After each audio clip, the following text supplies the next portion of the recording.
नमस्कार दोस्तों, स्वागत है आप सभी का। अगर आपकी आने वाले टाइम में एएलपी के एग्जाम है तो ये क्लास आपके लिए 100% मोस्ट क्लास है, क्योंकि इस क्लास को 13 फरवरी को जो एएलपी का पेपर हुआ था उसके बेस पर बनाया गया है।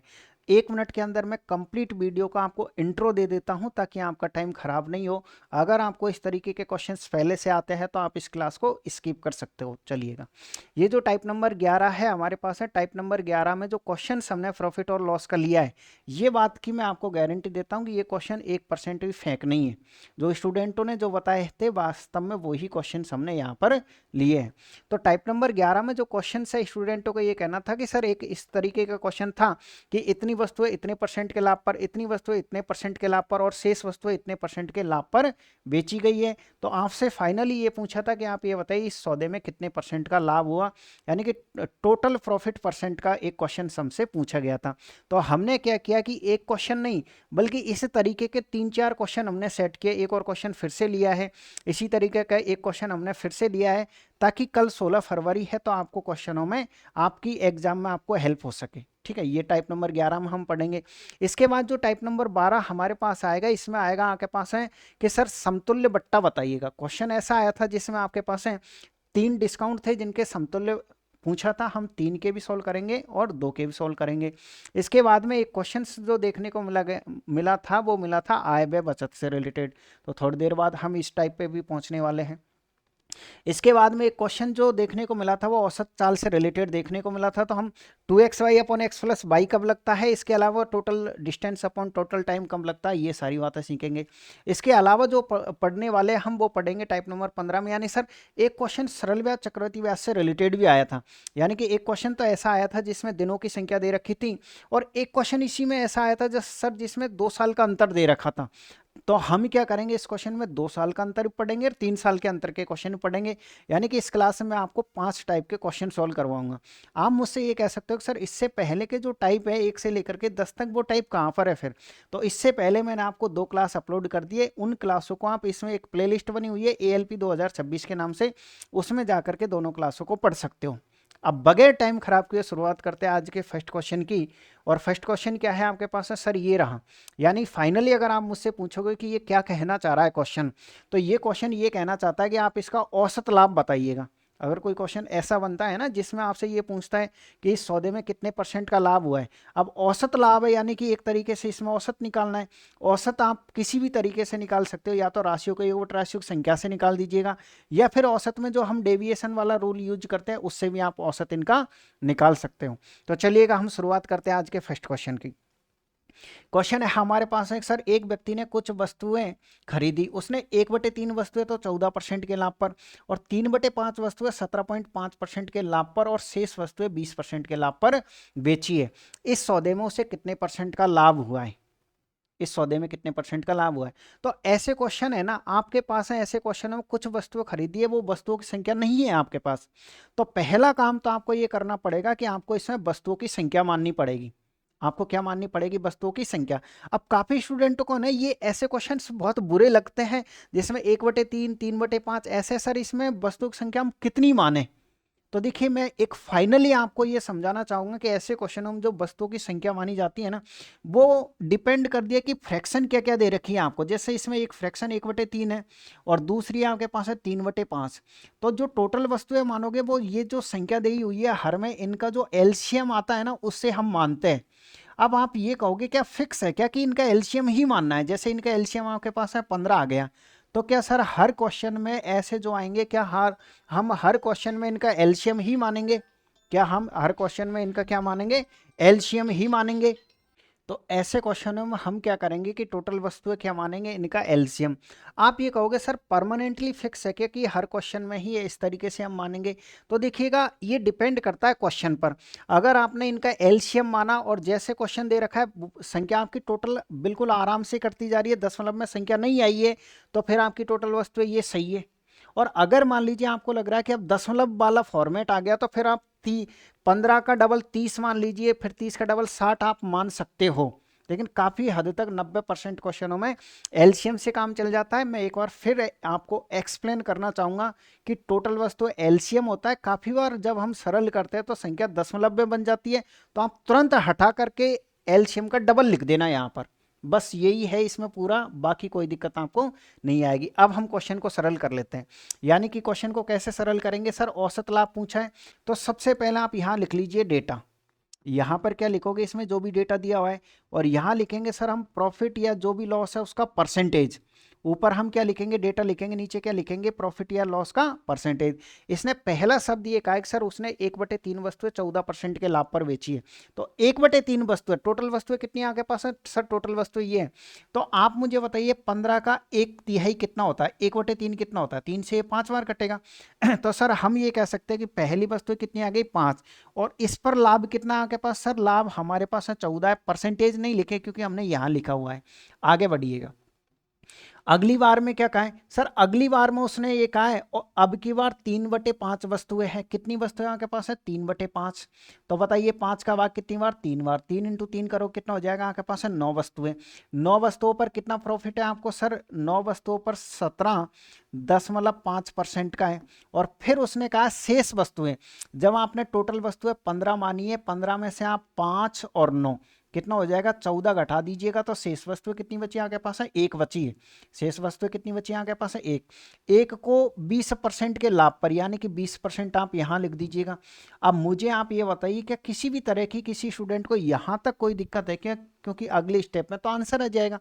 एक बार फिर सुनिएगा, हमने टोटल वस्तुएं कितनी मानी है, 15 मानी है। 15 का पहले 1/3 निकाला, ये रहा। फिर 15 का ही 3/5 निकाला हमने, ये रहा। फिर उसने कहा कि फिर आपको शेष वस्तुएं लिखनी है, यानी टोटल वस्तुएं 15 थी, 15 में से 14 घटाएंगे तो ये हमारे पास है शेष वस्तु आ गई। स्टार्टिंग की वस्तुओं पर 14% का लाभ, इन पर 17.5 का लाभ, इन पर 20% का लाभ। अब एक तरीके से हमको औसत निकालना, औसत बराबर क्या होता है, राशियों का योग बटा राशियों की संख्या होता है। तो हम ये कह सकते हैं सर इसमें टोटल जो लाभ आएगा वो लाभ कैसे आएगा परसेंटेज में, सर लाभ निकालने का ये तरीका राशियों का योग बटा राशियों की संख्या। आप बताइए इसका योग कितना हो जाएगा, 70। हमने क्या किया, इन दोनों को गुणा किया है, प्लस का निशान। इसको इससे मल्टीप्लाई करिए, 9 पंजो 45 को 5 दशमलव लग जाएगी, 17 नंबर 153, और 4 कितना हो जाएगा, 157, और प्लस का निशान ये 20। ठीक है भाई, ये कैसे आया, इस सर हमने क्या किया, इसका गुणा आपके पास ये रहा, इस लाइन का गुणा ये रहा, इस लाइन का गुणा ये रहा। तो राशियों का योग बटा राशियों की संख्या, यही होता है ना औसत। तो राशियों की संख्या कौन सी है, ऊपर वाली है। यानी हम ये कह सकते हैं ये टोटल कितना आपके पास 15 है, बस 15 का भाग दे दीजिए। 70 और 20 कितना हो जाएगा, 90। यानी कि हम कह सकते हैं सर 157.5 में आप 90 ऐड कर दीजिए तो ये हो जाएगा 7, और ये हो जाएगा आपके पास है 4, सही है ना, 247। यानी कि 247.5 और भाग किसका देना है, 15 का। 15 का भाग कितनी बार जाएगा आप बता दीजिए सर, 15 एकम 15 एक बार जा रहा है आपके पास है सर, 15 छिक्की 90 पॉइंट लग जाएगा। यानी कि हम ये कह सकते हैं सर सिर्फ एक ही ऑप्शन में। तो इस तरीके से हमारे पास बी ऑप्शन एकदम राइट आंसर होगा, यानी कि 16.5%। तो इस तरीके से आपको क्वेश्चनों को बनाना है। एक बार फिर से आराम से तसल्ली से सुन लीजिए क्वेश्चन क्या है आपके पास सर। सबसे पहले हमको टोटल वस्तुएं माननी है, जो भी फ्रैक्शंस दे रखी है उनका एलसीएम लेके। उसके बाद में ये कह रखा है पहली वस्तु पर इतना प्रॉफिट, दूसरी पर इतना, तीसरी पर इतना। अब क्या किया हमने सर, राशियों का योग बटा राशियों की संख्या यहाँ पर लगा दिया है। और मैं आपको समझाने की कोशिश करता हूँ एक और क्वेश्चन से, अगर फिर भी कुछ कमी रह गई है तो आप इस क्वेश्चन से फिर से समझिएगा। अब इस क्वेश्चन में क्या करना है, एक दुकानदार ने अपनी 5/8 वस्तुओं को 20% के लाभ पर और शेष को क्रय मूल्य पर बेचा है। पूरे सौदे में उसका लाभ परसेंट कितना है। अब आप ये कहोगे सर इस क्वेश्चन में तो है ना सिर्फ एक ही फ्रैक्शन है, बाकी दूसरी है ही नहीं है। तो कोई बात नहीं है, ये जो है ना आपके पास है एक संख्या है 8 है, यही आपके पास है कुल राशि है। यही क्या है आपके पास है सर, यही है हमारे पास है कुल राशि। इस बार कोई दिक्कत नहीं है, आपके पास कुल राशि 8 ही है। ठीक है, तो सर सबसे पहले तो हम यहाँ डेटा लिखेंगे और यहाँ पर प्रॉफिट या लॉस जो भी है उसका परसेंटेज लिखेंगे हम। तो आप ये बताइए पहला हिस्सा कितना, एक दुकानदार ने अपनी 5/8 वस्तुओं को, टोटल वस्तुएं कितनी आपके पास है 8 है। अगर 8 का हम निकालेंगे 5/8 तो बताइएगा 8 से 8 हट जाएगा आपके पास, यानी सर पहला हिस्सा 5 आएगा। अगर पहला हिस्सा 5 है तो दूसरा हिस्सा आप ऑटोमेटिकली कह सकते हो 3 आएगा। भाई टोटल हिस्सा ही आपके पास 8 है, 8 का पहला हिस्सा 5/8, 8 से आपने 8 काट दिया तो 5 यहाँ आ गया तो 3 यहाँ आ गया, क्योंकि ज़्यादा बड़ा सौदा है ही नहीं है आपके पास। अब क्वेश्चन ने आपसे ये कहा है कि जो पहला हिस्सा है ना उस पर तो 20% का लाभ है, और शेष को उसने क्रय मूल्य पर ही बेच दिया। यानी सर ये जो पहला हिस्सा है इस पर तो 20% का लाभ है और दूसरे को उसने क्रय मूल्य पर ही बेच दिया। आप ये बताइए, क्रय मूल्य पर ही बेच दिया, इसका मतलब ये है कि सर ना तो उसको लाभ हुआ ना उसको हानि हुई। तो यहाँ पर हम 0 लिखेंगे, 0% लिखेंगे, क्योंकि अगर कोई आदमी क्रय मूल्य पर खरीद के क्रय मूल्य पर ही बेच देता तो उसको ना लाभ होगा ना हानि होगी। अब आप इस क्वेश्चन को बना लीजिएगा। आपका क्वेश्चन ये है बस एवरेज, आपको क्या बताना, एवरेज प्रॉफिट बताना है, वो भी किसमें, परसेंटेज में। राशियों का योग बट राशियों की संख्या, आप बताइए इन दोनों का गुणा कितना हो जाएगा। आपके पास है 100 प्लस का निशान, ये तो आपके पास 0 हो ही जाएगा। और राशियों की संख्या कितनी है आपके पास, 8 है। तो देखिए 100/8 आप अच्छी तरीके से जानते हो कि ये 12.5% होता है। किस ऑप्शन में आपके पास, डी ऑप्शन एकदम करेक्ट आंसर है। अगर मान लीजिए ऐसा क्वेश्चन आपके एग्जाम में आता है तो उम्मीद कर रहा हूँ कि अब आप क्वेश्चन को गलत करके नहीं आओगे। एक बार फिर से देखिएगा, ये रहा आपके पास है एक और क्वेश्चन, आराम से पढ़ लीजिए क्या क्वेश्चन है आपके पास। सर क्वेश्चन हमारे पास में ये है कि एक व्यक्ति ने 3 वस्तुओं में से प्रत्येक को 3,000 रुपये में खरीदा। उसने इन वस्तुओं क्रम से 10%, 5%, 15% की हानि पर बेचा। उसके द्वारा प्राप्त कुल लाभ कितना है। इसमें तो टोटल आपको वस्तुएं दे ही रखी है, तो कोई दिक्कत क्वेश्चन में आएगी नहीं। यानी सर हम सबसे पहले ऊपर लिखेंगे डेटा और नीचे हम क्या लिखेंगे सर, नीचे लिखेंगे प्रॉफिट या लॉस जो भी है ना उसका परसेंटेज हम नीचे लिखेंगे। ठीक है, डेटा कितना आपके पास, सर उसने कहा कि प्रत्येक बार 3,000 वस्तुएं, प्रत्येक बार कितनी आपके पास है सर, 3,000 वस्तुएं। ये बात आप ध्यान रखिएगा। अब पहली जो वस्तु है उस पर उसको 10% का लाभ है तो प्लस का 10 लिख दीजिए आप। दूसरी बार में उसको 5% का लाभ है तो प्लस का 5 लिख दीजिए आप। और तीसरी बार में उसको हानि है 15% की तो 15 लिख दीजिए आप, क्योंकि परसेंट तो हमने यहाँ लिखा हुआ है। अब देखिएगा ये जो ऊपर डेटा दिया हुआ है ना, इसका आप रेशियो ले सकते हो, इसका आप रेशियो ले सकते हो अगर रेशियो आ रहा है तो। यानी सर 3,000 से अगर हम इसे काटेंगे तो एक बार कटेगा, ये भी एक बार कटेगा और ये भी एक बार कटेगा। देखो क्वेश्चन अब इजी हो जाएगा आपके पास। तो फिर प्रॉफिट कैसे निकालेंगे सर, प्रॉफिट निकालेंगे परसेंटेज में प्रॉफिट। इस लाइन का गुणा कितना हो जाएगा 10, इस लाइन का गुणा कितना हो जाएगा आपके पास 15, और इस लाइन का गुणा कितना हो जाएगा आपके पास -15, और भाग किसका देना है 3 का। आप ये देखिएगा कि ये क्या हो रहा है आपके पास है सर, एक मिनट थोड़ा सा चेक करें क्वेश्चन को। 10% का लाभ है, 10% का लाभ है, ये सॉरी ये देखिए ये कितना आ रहा है आपके पास, 5 आ रहा है। तो हम ये कह सकते हैं सर, देखिए अगर हम इसे सरल करते हैं ना तो ये प्लस का 15 माइनस के 15 को काट देगा तो 0 आ जाएगा, और 3 का भाग दोगे फिर 0 आ जाएगा। तो 0 का मतलब क्या है सर, शून्य का मतलब ये है कि इसको ना तो प्रॉफिट हुआ ना ही इसको लॉस हुआ, ना तो इसे प्रॉफिट हुआ ना ही क्या हुआ इसको लॉस हुआ। तो इस तरीके से आपको इन क्वेश्चनों को बनाना, ध्यान रखिए यहाँ पर आप ये एक तरीके से इनका रेशियो ले सकते हो। तो उम्मीद कर रहा हूं कि ये जो प्रॉफिट और लॉस के मैंने आपको 3 क्वेश्चंस कराए थे, इनमें किसी भी तरह का कोई समस्या आपको नहीं रही होगी। ज़्यादातर मैं कह रहा हूं ना जो स्टूडेंट को समस्या आती है वो ये कुल वस्तुएं मानते हैं ना उसमें आती है। तो वो मैंने शायद एक्सप्लेन करने की कोशिश करी है कि आपको वो लाइन कैसे समझनी है, मेरा मेन फोकस इस पर यही था। चलिएगा अब आ जाइएगा, ये रहा आपके पास है टाइप नंबर 12। टाइप नंबर 12 का ये जो फर्स्ट क्वेश्चन है ये क्या है आपके पास है सर, क्वेश्चन हमारे पास है ये है कि 50%, 40% की क्रमिक छूट कितनी एकल छूट के बराबर है, कितनी एकल छूट के बराबर है। तो ऐसे क्वेश्चन है ना, हम ऐसे क्वेश्चनों को 3 तरीके से बना सकते हैं। ये जो क्वेश्चन आपको दिया हुआ है ऐसे क्वेश्चनों कितने तरीके से, 3 तरीके से। 1 मिनट के अंदर मैं आपको समझाना चाहूंगा। देखिएगा अगर हम अच्छी तरीके से देखें ना तो ये जो परसेंटेज होता है, ये परसेंटेज कितने टाइप का होता है सर, ये परसेंटेज एक तरीके से 3 टाइप का होता है। एक परसेंटेज तो ऐसा होता है जैसे आपके पास है ये 10% है, 20% है, ऐसा होता है। और दूसरा जो परसेंटेज होता है सर 16/2/3% है, या फिर 12/1/2% है, ऐसा होता है। और एक परसेंटेज ऐसा होता है जैसे ये 5% है और ये आपके पास है 7% है। अगर परसेंटेज ऐसा आता है ना तो आंख बंद करके आप उसमें 100 वाला मेथड लगाइएगा। कौन सा वाला मेथड लगाइएगा, 100 वाला, उससे स्पीड बनेगी। और अगर परसेंटेज ऐसी दी हुई है तो आपको लगाना है उसमें रेशियो वाला मेथड। कौन सा वाला मेथड लगाना है, रेशियो वाला। और अगर परसेंटेज ऐसी दे रखी है तो फिर सिंपल है, आप इसमें सक्सेसिव मेथड लगाओगे। फिर कौन सा लगाओगे, सक्सेसिव मेथड आपको लगाना पड़ेगा। इस बात को आप ध्यान में रखिएगा। यानी परसेंटेज कितने टाइप के हैं सर? 3 टाइप के हैं आपके पास में। अगर मान लीजिए परसेंटेज ऐसा है तो 100 वाला, ऐसा है तो रेशियो वाला, और ऐसा है तो हम इसमें सक्सेसिव मेथड लगाते हैं। जैसे अगर हम इस क्वेश्चन की बात करें तो सर इसमें 50% 40% है, इनके एकल छूट है, तो हम इसमें 100 वाला लगा के बहुत अच्छी तरीके से क्वेश्चन को सोल्व कर सकते हैं। तो हम क्या करेंगे सर, इस क्वेश्चन को एक बार 100 वाले से बना के देखते हैं। अच्छा, 100 वाला मेथड को आप बेसिक तरीका भी कह सकते हो कि ये बेसिक है एक तरीके से, यानी 50% का डिस्काउंट है तो 50 बटे कितना हो जाएगा आपके पास है 100। दूसरा डिस्काउंट कितना आपके पास है 40% का है तो 60 बटे में कितना हो जाएगा आपके पास है 100। आपको कुछ नहीं करना, 2 जीरो से 2 जीरो काटनी है। ऊपर कितना है 30 है और बट्टे में कितना आपके पास है 100 है। यानी कि आप ये कह सकते हो कि सर 100, पहले इसका मूल्य 100 था, अब मूल्य कितना रह गया आपके पास है 30, तो कितने का डिस्काउंट है आपके पास है 70% का। किस ऑप्शन में आपके पास है? बी ऑप्शन में। अगर आप इसे 100 वाला मेथड लगा रहे हो तो 100 वाले मेथड में एक बात आप अच्छी तरीके से ध्यान में रखिएगा कि आपने जमा तो दिया, तो जमाते टाइम जैसे 5 से ये 20 बार कट रहा, तो आपको काटना नहीं है, बल्कि एक 100 को आपको सेपरेट बचा के रखना है, क्योंकि 100 पर कैलकुलेशन फिर सीधी हो जाती है। जैसे अब इस क्वेश्चन में कोई जोर ही नहीं आया हमको, क्योंकि पहले हमने 100 माना तो उस पर डिस्काउंट था, आपने घटा दिया कि सर ये 30 है तो 70% का डिस्काउंट है। अगर आप काट लेते तो कितना आता आपके पास सर? अगर हम इसे भी काट लेते 1 जीरो से 1 जीरो तो 3/10 बचता।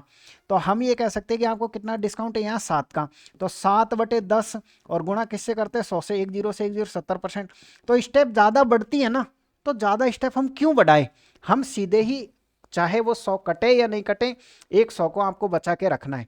तो हमने क्या किया, इस 100 को यहाँ पर बचा के रखा। अब मैं ये चाह रहा हूँ कि इसी क्वेश्चन को हम इसमें सक्सेसिव मेथड भी लगा लेते हैं।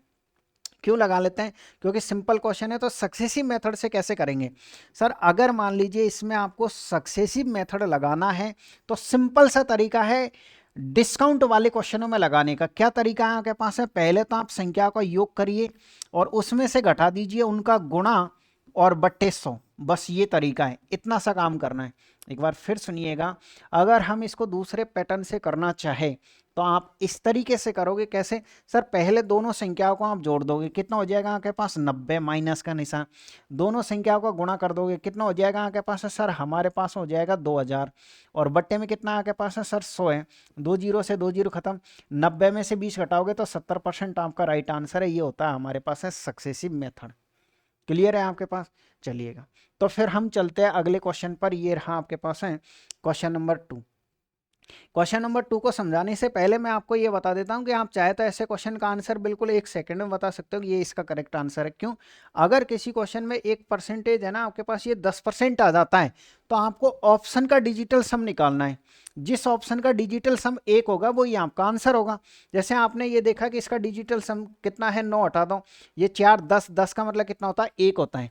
लेकिन ये ट्रिक सिर्फ तभी लगती है जब एक 10% वाला डिस्काउंट साथ में होगा तब। अगर क्वेश्चन आपके पास इस तरीके से आ गया तो इस तरीके के क्वेश्चनों में वो ट्रिक काम नहीं करती है। तो फिर हमको क्या करना है सर? तरीके से ही समझना पड़ेगा। जैसे अगर आप चाहो तो इस क्वेश्चन को देखो, परसेंटेज ऐसी है ना, सबके पीछे जीरो लगी हुई है, आप 100 वाले मेथड से भी इस क्वेश्चन को इजीली तरीके से बना पाओगे। हम एक काम करते हैं, इस क्वेश्चन को 100 वाले मेथड से बना लेते हैं और सक्सेसिव मेथड से बना लेते हैं। ठीक है, एक किताब 20%, 30% और 10% की 3 क्रमिक छूट के बाद बेची जाती है। पहला डिस्काउंट कितना? 20, तो बताओ 20 का कितना हो जाएगा 80/100, और ये गुणा का निशान। दूसरा कितना? 30 का, तो 70 कितना हो जाएगा आपके पास है 100। अगला डिस्काउंट कितना? 10 का, तो 90 कितना हो जाएगा आपके पास है 100। ऐसे लिखना है, ठीक है, कोई दिक्कत नहीं आई। जैसे हमको क्वेश्चन ने दिया हमने उसी तरीके से क्वेश्चन को जमाया है। अब आप काटिए, लेकिन 100 को मत काटिएगा, ठीक है ना भाई?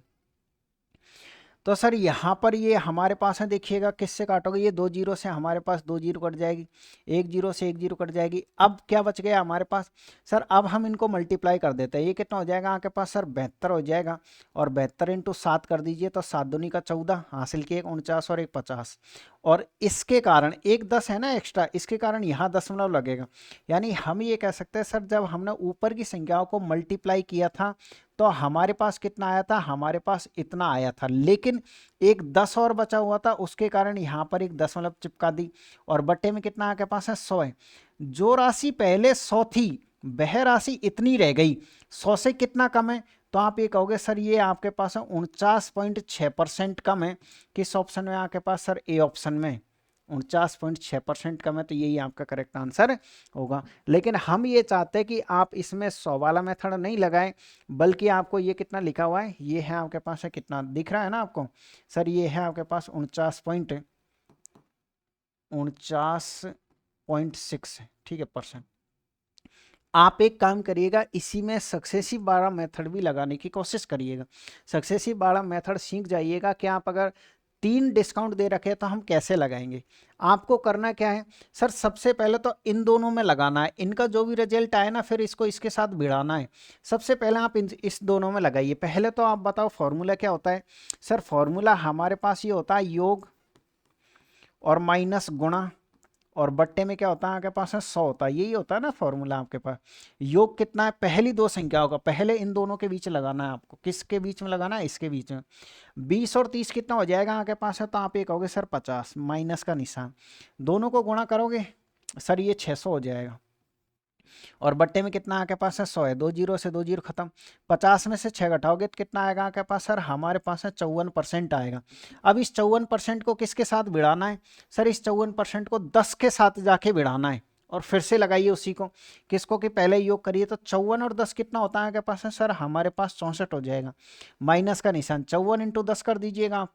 तो सर 54 इंटू 10 करोगे तो कितना हो जाएगा? सही लिखा है क्या? सॉरी सॉरी सॉरी, ये 44 है। इसमें से घटाओगे तो कितना आएगा आपके पास है? 44 आ रहा है।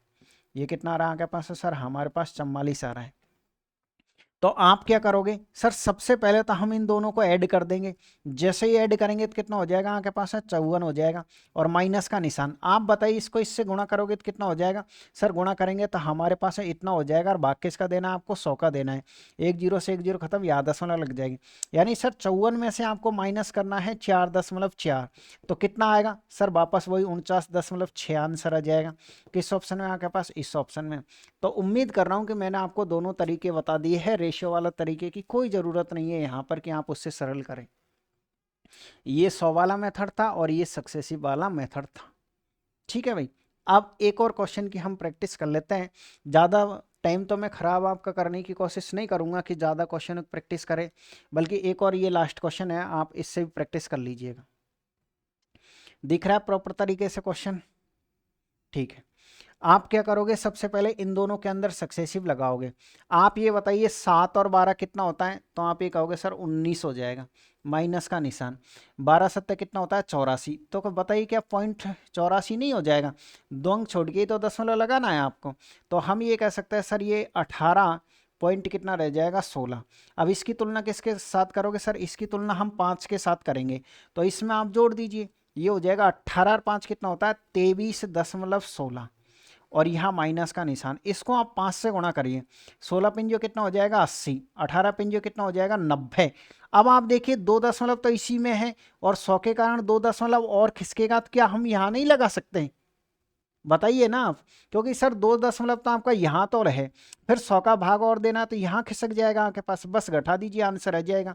यानी कि सर ये तो फिक्स है कि 23 की जगह तो हमारे पास 22 बचेगा।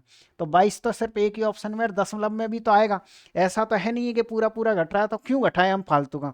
तो हम ये कह सकते हैं सर 22.25 कुछ आंसर आएगा, जो किस ऑप्शन में? बी ऑप्शन में पूरा करने की आवश्यकता नहीं होती है। थोड़ा सा दिमाग हमको यूज करना है। उम्मीद कर रहा हूं कि क्वेश्चन आपको समझ में आया होगा। आप आ जाइएगा टाइप नंबर 13 पर। क्या क्वेश्चन है आराम से पढ़ लीजिएगा। इस टाइप के मैं आपको 2 क्वेश्चन सॉल्व करवाने वाला हूं। दोनों अलग अलग कैटेगरी के क्वेश्चंस रहेंगे, ताकि आपका थोड़ा बहुत कॉन्सेप्ट तो क्लियर हो। 2 व्यक्तियों की मासिक आय इतनी है, उनका खर्चा इतना है। यदि प्रत्येक व्यक्ति 50 रुपये प्रति माह बचाता है तो उनकी मासिक आय कितनी होगी?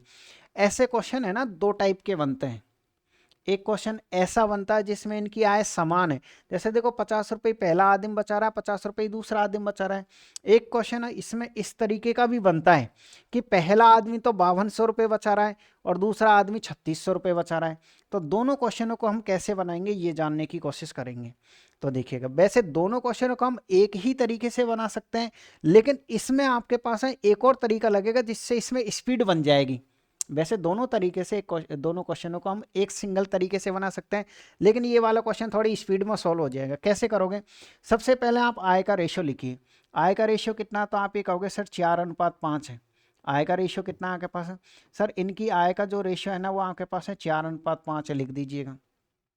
खर्चे का अनुपात कितना? सर खर्चे का अनुपात है आपके पास है 7:9 है, ठीक है। फिर क्या कह रहा है कि प्रत्येक आदमी कितना बचाता है? सर प्रत्येक आदमी 50 रुपये बचाता है।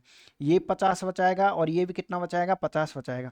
अगर ये समान बचत है ना तो आप क्वेश्चन को कितने इजीली तरीके से कर सकते हो, देखिएगा। आपको करना क्या है, आपको ये गैप देखना है कि ये गैप कितने का है इनके बीच। क्या गैप समान है? सर इसके और इसका बीच के गैप 1 है और इसके और इसके बीच का गैप कितना? 2 है। तो आपको क्या करना है कि इस गैप को समान करना है। गैप को समान करने के लिए ऊपर किससे गुणा करना पड़ेगा? सर ऊपर 2 से गुणा करना पड़ेगा।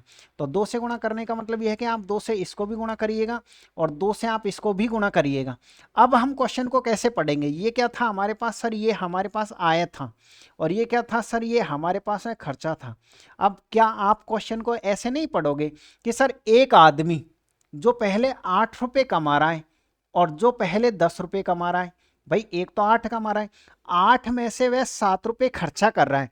अब खुद बचाइएगा कि 8 में से अगर कोई 7 रुपये खर्चा करेगा तो बचाएगा कितना? 1 रुपया बचाएगा यूनिट के हिसाब से। और ये आदमी भी कितना बचाएगा? सर 10 रुपये में से 9 रुपये खर्चा कर देगा।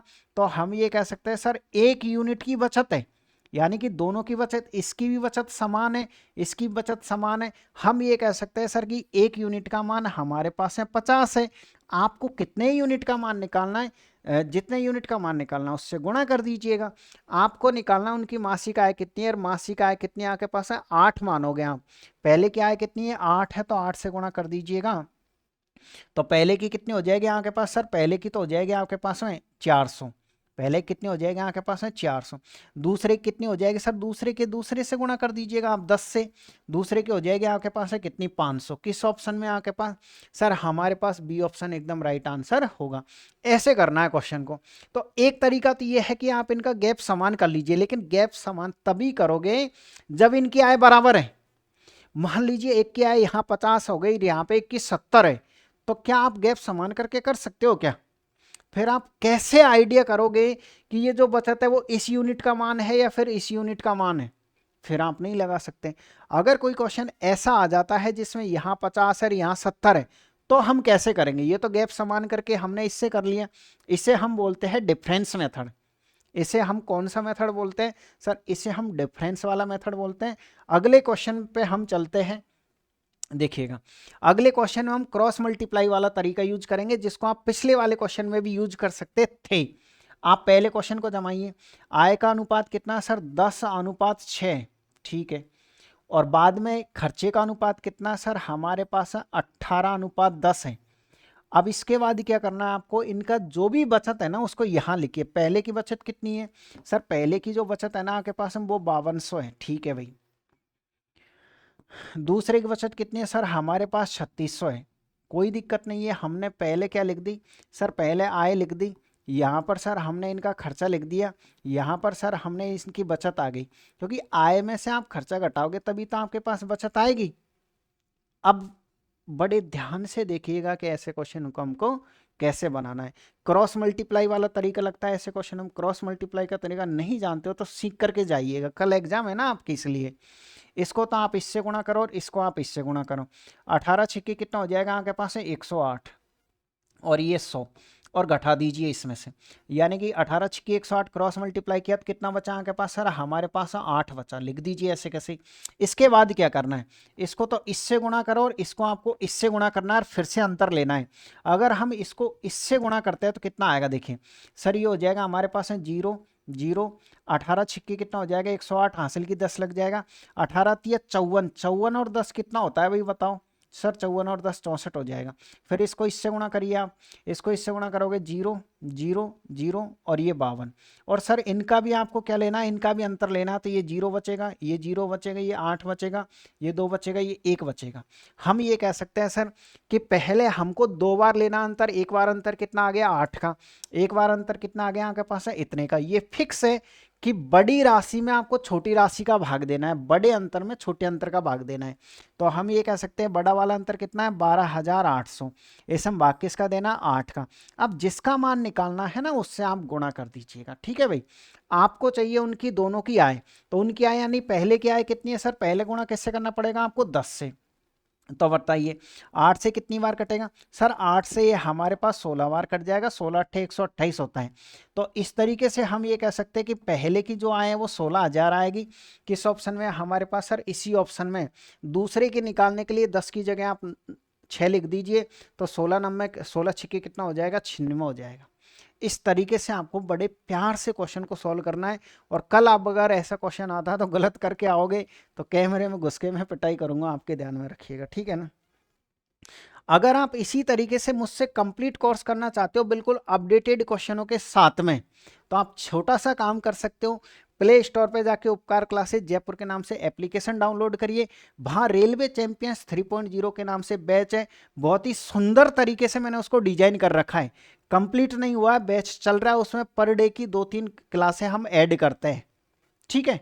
चलिएगा अब आ जाइएगा आप, ये रहा आपके पास है टाइप नंबर 14। टाइप नंबर 14 में क्या पूछना चाह रहा है सर, ये हमसे पूछना चाह रहा है कि आपको ये बताना है पूरी यात्रा के दौरान ट्रेन की औसत गति कितनी होगी। बहुत इजी क्वेश्चन है लेकिन फिर भी स्टूडेंट इसको गलत करके आ जाते हैं। मैं आपको बताने की कोशिश करूंगा कि औसत चाल का कॉन्सेप्ट क्या चलता है। देखिए थोड़ा सा कॉन्सेप्ट समझिएगा, यानी कि मान लीजिए एक आदमी यहाँ पर है और उसको यहाँ से यहाँ पर जाना है ए से बी तक। जब वह ए से बी तक जाता है तो उसकी स्पीड मान लीजिएगा कि x किलोमीटर पर आवर है, और ए से बी तक गया सिर्फ और वापस आ गया, वापस से बी से ए तक ही आ गया, और आते टाइम स्पीड कितनी है 22 किलोमीटर पर आवर है। यानी कि जाते टाइम x है, आते टाइम y है।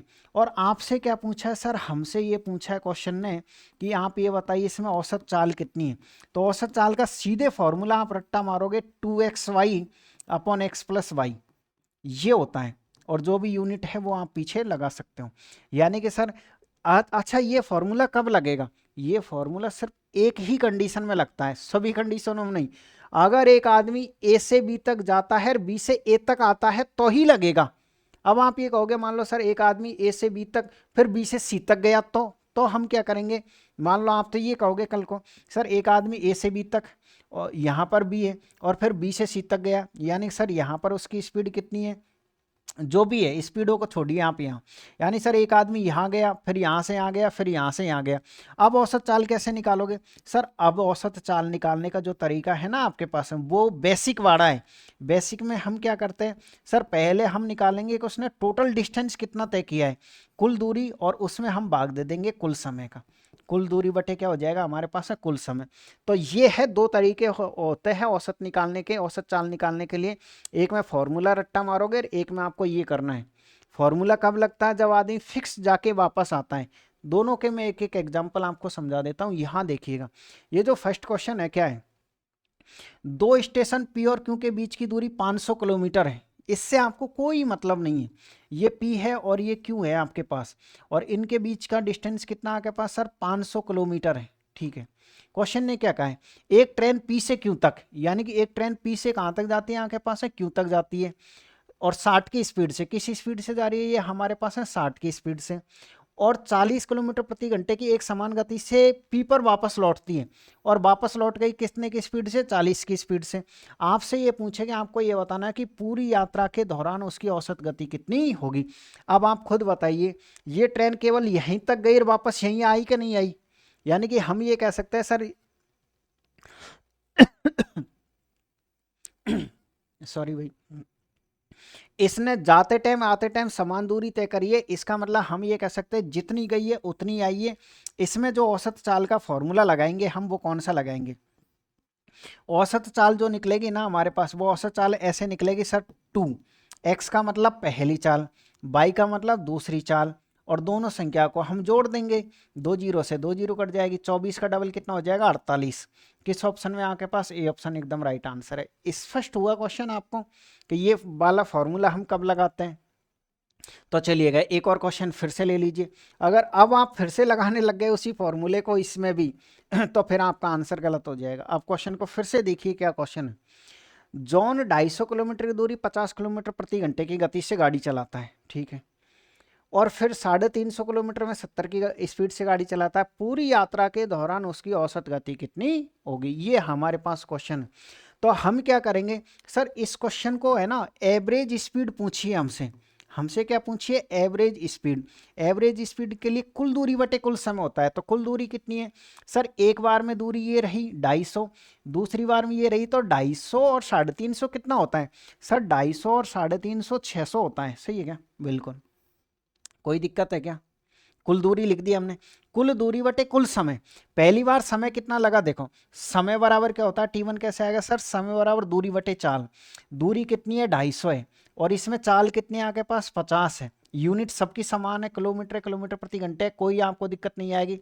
इसका आगे इसमें देते हैं सर, पहला समय 5 घंटे है और दूसरा समय कैसे आएगा सर, 350 किलोमीटर 70 की स्पीड से, 350 किलोमीटर 70 की स्पीड से, फिर से 5 बार, यानी सर फिर से 5 घंटे आ जाएगा। तो 5 घंटे और 5 घंटे कितना हो जाएगा 10 घंटे। तो एवरेज स्पीड बराबर कुल दूरी बटे कुल समय, 1 जीरो से 1 जीरो खत्म। तो आप बताइए 60 किलोमीटर प्रति घंटे आया कि नहीं आया। हमने कौन सा फॉर्मूला लगाया है सर, कुल दूरी बटे कुल समय का लगाया है, इसमें वो फॉर्मूला नहीं लगेगा। ठीक है भाई, आइएगा, ये रहा आपके पास है टाइप नंबर 15। आराम से क्वेश्चन को एक बार पढ़ लीजिए आप, फिर हम क्वेश्चन को सरल करेंगे। टाइप नंबर 15 की करिएगा शुरुआत। क्या क्वेश्चन है आपके पास, 3000 रुपये की धनराशि पर 8% वार्षिक ब्याज दर से 14 फरवरी 2024 से 15 अप्रैल 2024 तक की अवधि के लिए साधारण ब्याज निकटतम पूर्णांक में बताइए कितना होगा।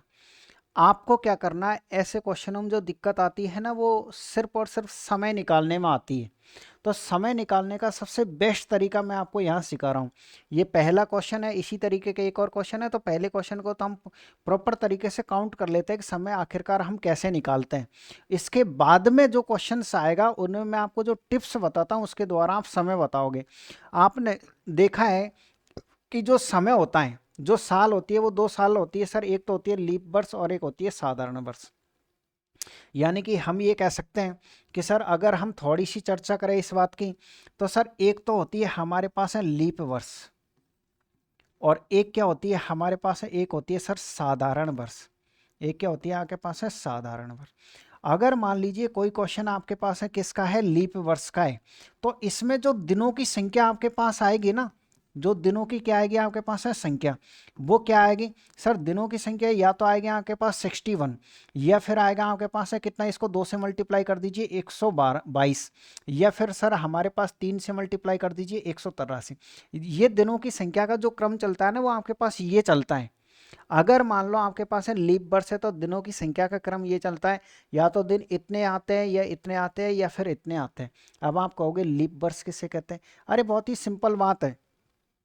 जैसे मान लो कोई साल है, अगर कोई साल में किसका भाग चल जाए, पे का भाग चल जाए, इसमें क्या है पे, ये क्या है 4 है। अगर किसी में 4 का भाग चला जाता है तो वो लीप वर्ष है, स्पष्ट रूप से नाम में ही है। यानी सर ये 4 दिख रहा है ना इसमें आपके पास, यानी सर 4 है, मतलब 4 का भाग चला गया तो लीप वर्ष है, और नहीं तो साधारण वर्ष ऑटोमेटिकली होनी है। लीप वर्ष जो होती है उसमें हम ये कह सकते हैं दिनों की संख्या कितनी होती है 366। इसमें दिनों की संख्या कितनी होती है आपके पास है 365। इसमें कितनी होती है 365 होती है।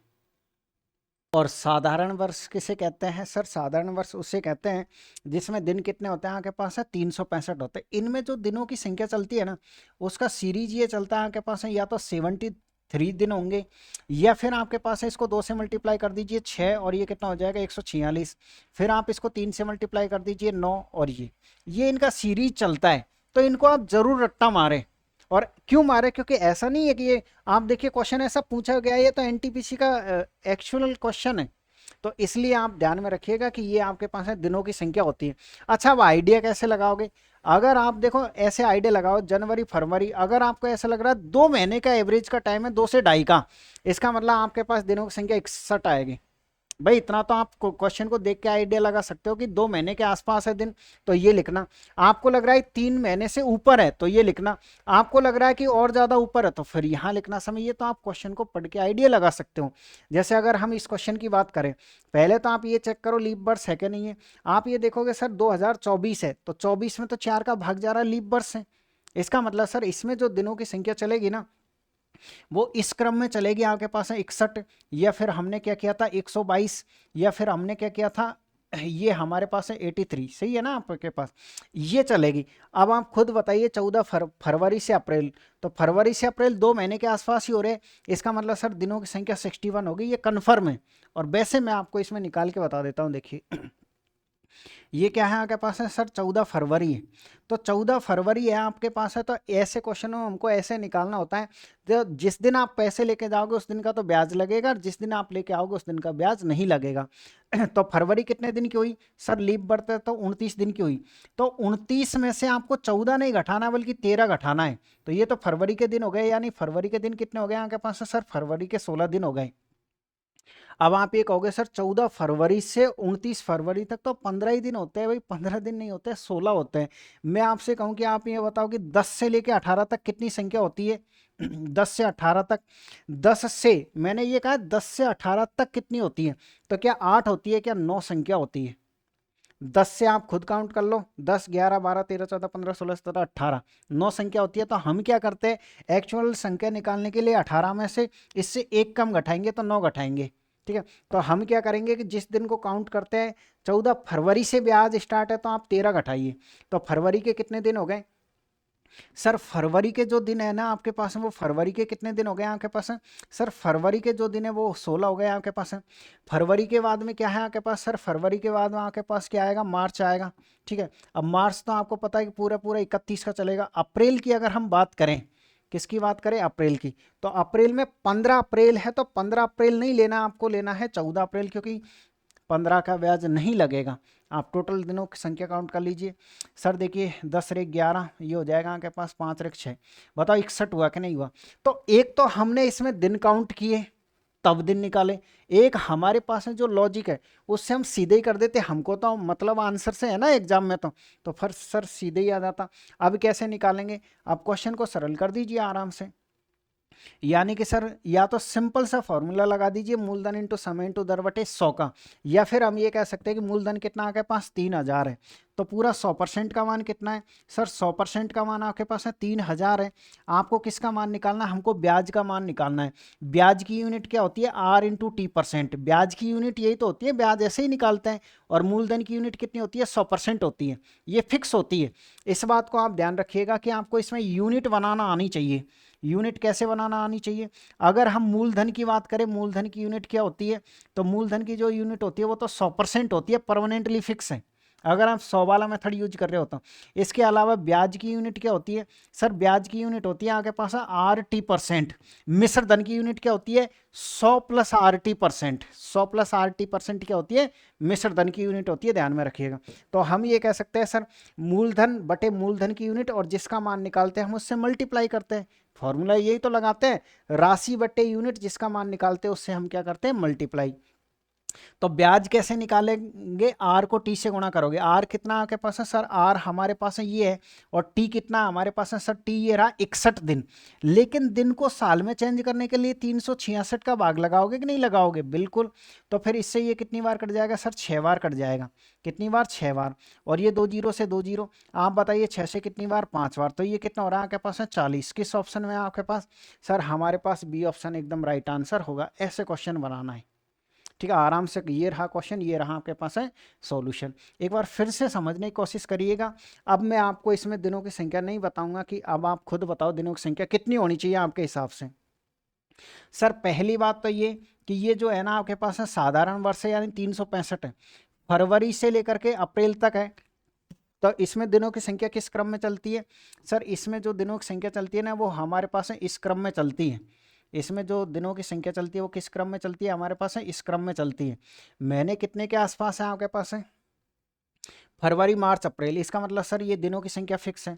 तो मूलधन बट्टे में मूलधन की यूनिट 100% और गुणा किससे करेंगे, R into T percent. R का मान कितना है 5.75 और टी का मान कितना आपके पास है 73, लेकिन भाग किसका देना है आपको 365 का।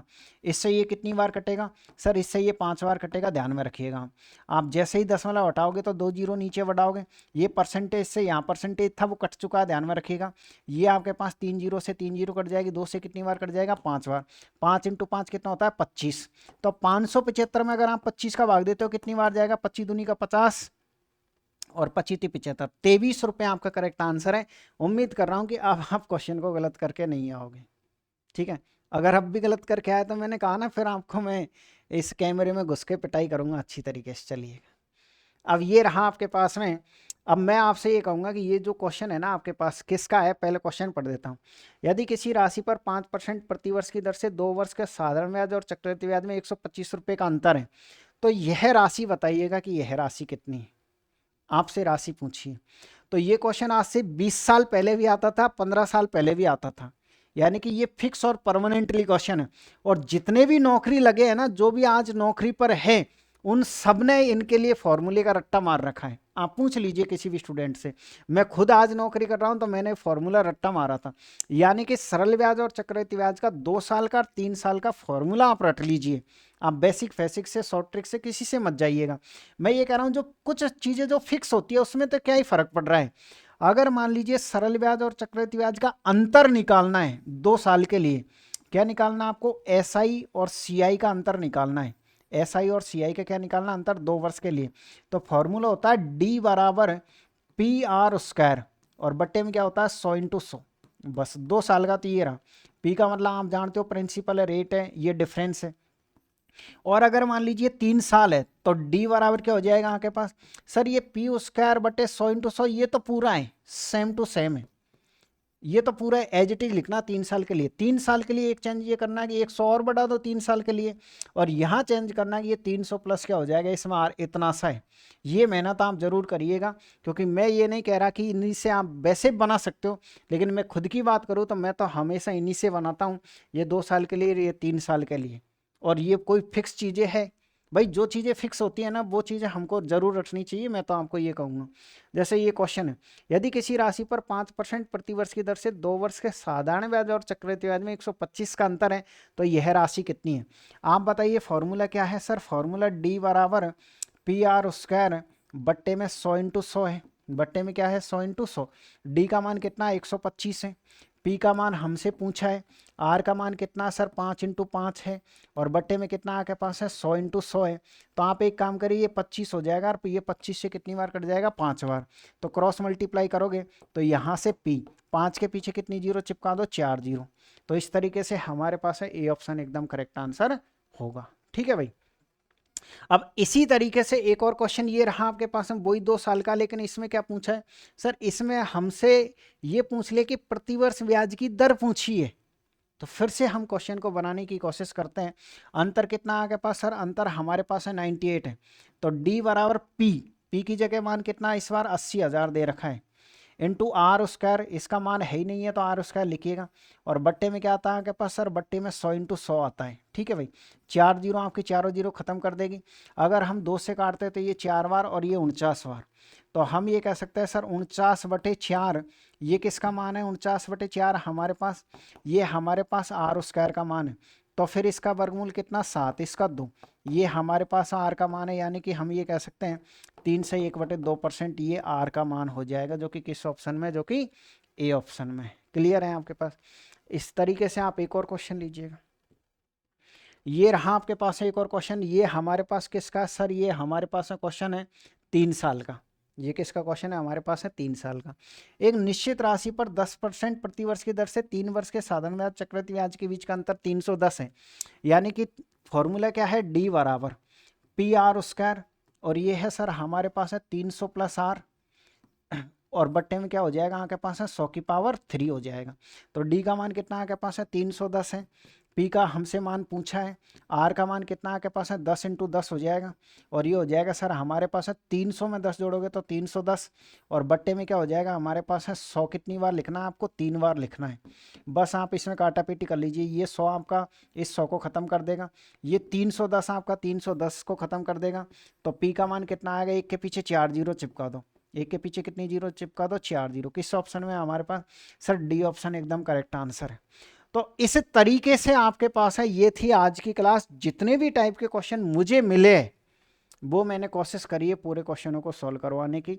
ये आपके पास है लास्ट क्लास थी, अब कल 16 फरवरी है, आप आराम से पेपर दे के आइएगा, और कोशिश करें कि जिन स्टूडेंटों का पेपर हो जाए वो अपना रिव्यू देने की कोशिश करें। ये जो मोबाइल नंबर है इस पर, वैसे तो एक दो मेरे जानकारों के भी कल पेपर है, तो कल वैसे आपसे पूछने की ज़रूरत ही नहीं है।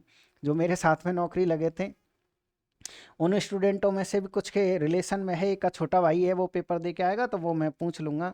और वैसे अगर आप चाहे तो ये मोबाइल नंबर है, इस पर व्हाट्सअप भी है, आप व्हाट्सअप पर जितने क्वेश्चन आपको याद रहे उतने लिख करके भेज दीजिएगा, या फिर आप इस पर कॉल भी कर सकते हो कि सर आपने जो पढ़ा है इनमें से ये आया इनमें से आया, और हिंट दे दीजिएगा बस, बाकी क्वेश्चन सेट करना हमारा काम होता है।